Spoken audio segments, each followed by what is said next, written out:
संजय राऊत शिवसेनेची बुलंद तोफ आणि उद्धव ठाकरे यांचे अत्यंत निकटवर्तीय. शिवसेनेचा आवाज, शिवसेनेची बुलंद तोफ, महाराष्ट्राची बुलंद तोफ. संजय राऊत यांनी आज एक सार्वजनिक पत्र जाहीर केलेलं आहे, एक भावनिक साथ दिलेली आहे आणि महाराष्ट्राला त्यांनी सांगितलेलं आहे की मी 2 महिन्याच्या विश्रांतीसाठी जात आहे. प्रकृतीच्या कारणास्तव संजय राऊत यांची सकाळी होणारी पत्रकार परिषद आता आपल्याला बघायला भेटणार नाही. शिवसेनेचा बुलंद आवाज रोज सकाळी आपल्याला ऐकायला भेटत होता, परंतु प्रकृतीच्या कारणास्तव डॉक्टरांनी दिलेल्या सल्ल्यानुसार त्यांना विश्रांतीचा सल्ला दिलेला आहे. त्यामुळे संजय राऊत यांनी एक भावनिक पत्र लिहिलेलं आहे आणि कार्यकर्त्यांना त्यांनी भावनिक साथ घातलेली आहे. ज्यांनी शब्दांना तलवार बनवलं आणि सत्यासाठी कोणत्याही वादळासमोर उभे राहिले, त्या लढवय्या आवाजाला आता थोडी विश्रांती हवी आहे. आपले प्रिय नेते, जनतेचा आवाज, शिवसेनेचे मुखपत्राचे शिल्पकार आणि निडर पत्रकार खासदार संजयजी राऊत साहेब यांची प्रकृती ठीक नसल्याचे त्यांनी काही काळासाठी सार्वजनिक आयुष्यातून विश्रांती घेण्याचा निर्णय घेतला आहे. हे ऐकून मनाला थोडा धक्का बसला, कारण राऊत साहेब म्हणजेच तो आवाज जो अन्यायाविरुद्ध गरजतो, जो शिवसेनेच्या प्रत्येक शिवसैनिकामध्ये आत्मविश्वास निर्माण करतो.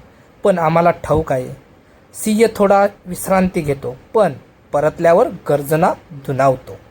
साहेब, आपण लवकर बरे व्हा. पुन्हा नव्या जोमाने, नव्या उत्साहाने महाराष्ट्राच्या भूमीवर आपली उपस्थिती भासू द्या. आपले शब्द, आपला आवाज, आपला लढाऊपणा आणि आपली निर्भीड भूमिका महाराष्ट्राला नेहमी प्रेरणा देत राहते. संजयजी राऊत साहेब यांना उत्तम आयुष्य लाभो आणि त्यांची प्रकृती लवकरात लवकर बरी हो आणि तुम्ही या महाराष्ट्रात आणि देशाच्या राजकारणात लवकरात लवकर सक्रिय व्हा. ही सर्व शिवसैनिकांची आणि संपूर्ण देशातील विरोधी पक्षातील कार्यकर्त्यांची सुद्धा आपल्याला आशीर्वाद आहेत आणि अपेक्षा आहे की तुम्ही लवकर बरे व्हाल आणि या सक्रिय राजकारणामध्ये लवकर याल.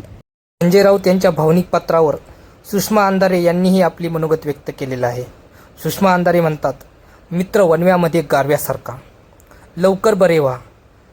आम्हाला कल्पना आहे की सार्वजनिकरित्या जरी आपण मिसळू शकणार नसलात तरीसुद्धा इथल्या पाताळयंत्री अजस्र महाशक्ती विरोधात जी लढाई आपण उभी केली आहे, त्या लढाईचा वैचारिक रसद या 2 महिन्यातसुद्धा आपण पुरवत राहाल अशी आमची अपेक्षा आहे. सन्माननीय पक्षप्रमुखांवर चौफेर हल्ले होत असताना छातीचा कोट करून आपण हा शिवसेनेचा गड वाचवण्यासाठी उभे राहिलात. खऱ्या अर्थाने मित्र वणव्यासारखा म्हणजेच गारव्यासारखा म्हणजे नेमकं काय हे आपल्याकडे बघितल्यावर संपूर्ण महाराष्ट्राला कळतं. आपण ठणठणीत बरे व्हा. आपल्यासोबत फक्त महाराष्ट्रातल्या शिवसैनिकांचेच नाही तर इथल्या प्रत्येक दबलेल्या, पिचलेल्या आणि भाजपच्या दंडेलशाहीने मेटाकुटीस आलेला प्रत्येक माणूस आपल्यासारख्या लढाऊ शिलेदारासाठी ठामपणे उभा आहे. या सगळ्यांचे आशीर्वाद आपल्या सोबत आहेत. संजय राऊत, तुम्ही लवकर बरे व्हा. आपल्याला उदंड आयुष्य लाभो. आम्ही सगळे आपली वाट बघत आहोत, असे सुषमा अंधारे यांनी आपल्या मनोगतात आपली भूमिका चोरी, शरद पवारांच्या घड्याळाची चोरी, हे एवढे चोर आहेत. मुंबईतल्या चोर बाजाराचं नाव आता मोदी बाजार करा. त्यांनी दिल्लीतून अमित शहाच्या चपला आणलेल्या आहेत, जोडे आणलेले आहेत, ते त्यांच्या व्यासपीठावर आहेत आणि त्यांचं पूजन ते करणार आहेत. मी जे काय फडणवीसांना ओळखतो, त्यांचं राजकारण पाहतो, फडणवीस हे शिंदेचा बंदोबस्त करायला समर्थ आहे. हे जे महाराष्ट्राचे शत्रू आहेत, मराठी माणसाचे शत्रू आहेत, त्यांची कारस्थान आहेत. या महाराष्ट्रात जो चिखल केलेला आहे या राजकारणाचा महाराष्ट्रात, त्याला जबाबदार अमित शहा. हे सरकार महाराष्ट्राचं आणि देशाचं सरकार हे होट चोरीतून आलेलं सरकार आहे. खासदार संजय राऊतांचं कार्यकर्त्यांना भावनिक पत्र. राऊत 2 महिने सार्वजनिक आयुष्यातून दूर राहणार. प्रकृती अस्वास्थ्यामुळे राऊतांचा महत्त्वाचा निर्णय.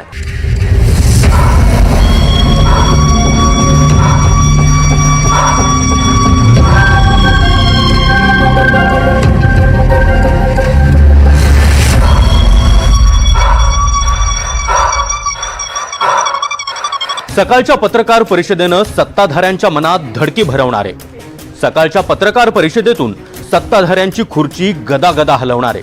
आणि सकाळच्याच पत्रकार परिषदेतून उभी फूट पडलेल्या शिवसेनेला पुन्हा उभारी देणारे संजय राऊत पुढील 2 महिने सार्वजनिक आयुष्यापासून दूर राहणार आहेत. खुद्द संजय राऊतांनीच तशी माहिती दिली आहे.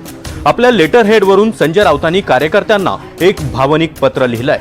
त्यात त्यांनी म्हटलंय की सर्व मित्र परिवार आणि कार्यकर्त्यांसाठी नम्र विनंती. जय महाराष्ट्र. आपल्या सगळ्यांनी माझ्यावर कायम विश्वास ठेवला आणि प्रेम केलं, पण सध्या अचानक माझ्या प्रकृतीत गंभीर स्वरूपाचे बिघाड झाल्याचं समोर आलं आहे. उपचार सुरू आहेत. मी यातून लवकरच बाहेर पडेन. वैद्यकीय सल्ल्यानुसार मला बाहेर जाणं व गर्दीत मिसळणं यावर निर्बंध घालण्यात आले आहेत. त्यास नाईलाज आहे. मला खात्री आहे मी ठणठणीत बरा होऊन साधारण नवीन वर्षात आपल्या भेटीस येईन. आपले प्रेम आणि आशीर्वाद असेच राहू द्या. संजय राऊतांनी सोशल मीडियावर हे पत्र टाकल्यामुळे राऊतांना नेमकं झालंय तरी काय असा प्रश्न आता विचारला जातोय. साधारण 2 आठवड्यापूर्वी संजय राऊतांची प्रकृती अचानक बिघडली होती. त्यांना तातडीनं भांडूपच्या फोर्टिस रुग्णालयात दाखल करण्यात आलं. त्याच्या आधी त्यांची रक्त तपासणीही करण्यात आली होती. डॉक्टरांनी त्यांना आराम करण्याचा सल्ला दिला होता. संजय राऊतांवर नोव्हेंबर 2019 मध्ये अँजिओप्लास्टी देखील करण्यात आली होती. तशा अवस्थेतही त्यांनी सामनाच्या अग्रलेखाचं काम हाती घेत सरकारच्या कारभारावर सडकून टीका केली होती. गेल्या काही दिवसात राऊतांची प्रकृती पुन्हा बिघडल्याचं त्यांच्या निकटवर्तीयांकडून समजत होतं. मात्र तरीही शिवसेना ठाकरे गट आणि पर्यायानं उद्धव ठाकरे यांच्यासाठी राऊत ठामपणे उभे राहिले. गेल्या काही दिवसात सरकारमधील नेत्यांची वादग्रस्त वक्तव्ये, भ्रष्टाचार, शेतकऱ्यांचे प्रश्न, शेतकरी कर्जमाफी, महिला अत्याचारावरून राऊतांनी सरकारचे वाभाडे काढणं सुरूच ठेवलं. की राज्याच्या गृहमंत्र्यांनी स्वतःची सुरक्षा वाढवून घेतली. जनतेची सुरक्षा वाऱ्यावर आहे. खून होत आहेत, बलात्कार होत आहेत, कोयता गँग, खंडण्या, मारामाऱ्या, लुटमार, आणि अचानक राज्याच्या गृहमंत्र्यांनी फोर्स 1चा सगळा फोर्स आपल्या सुरक्षेसाठी लावला. त्यांनी मेळावा खरं म्हणजे सुरतला घ्यायला पाहिजे होता, गुजरातला घ्यायला पाहिजे होता. कारण त्यांचा पक्षाचा जन्म शिवतीर्थावर का महाराष्ट्रात झाला नसून सुरतच्या गर्भातून त्यांचा जन्म झाला. 2019 मध्ये महाविकास आघाडीच्या निर्मितीत संजय राऊतांची भूमिका अतिशय महत्त्वाची ठरली. शरद पवार आणि काँग्रेसला सोबत घेत उद्धव ठाकरेंच्या नेतृत्वात महाविकास आघाडी सरकार स्थापन झालं. त्यात राऊतांचा मोठा हात होता. आणि पंतप्रधान नरेंद्र मोदी, केंद्रीय गृहमंत्री अमित शहा, मुख्यमंत्री देवेंद्र फडणवीस, उपमुख्यमंत्री एकनाथ शिंदे, उपमुख्यमंत्री अजित पवार यांच्यावर तुटून पडण्याच्या राऊतांच्या भूमिकेमुळे सत्ताधाऱ्यांच्या निशाण्यावर राऊत कायमच असायचे. मात्र आता 2 महिने तरी राऊत सार्वजनिक जीवनातून दूर राहणार आहेत. त्यामुळे 1 नोव्हेंबरच्या मनसेच्या आणि पर्यायानं महाविकास आघाडीच्या मोर्चातही राऊत दिसणार नाहीत. संजय राऊतची प्रकृती बिघडली ही दुर्दैवी आहे. त्यांना चांगलं आयुष्य मिळो, लवकर ते आजारातून बरे होत. परंतु हे राजकीय दुखणं नसावं. शारीरिक असेल तर ईश्वरासाठी आमची प्रार्थना राहील की ते चांगले राहावेत, 100 वर्ष जगावेत, अशी आमची त्यांना शुभेच्छा असणार आहे. संजय राऊत यांची प्रकृती सुधारित व्हावी, चांगली व्हावी याबद्दल आमच्या मनापासून शुभेच्छा आहेत. संजय राऊत यांची प्रकृती अस्वस्थ असेल तर त्यांनी नक्की काळजी घ्यावी.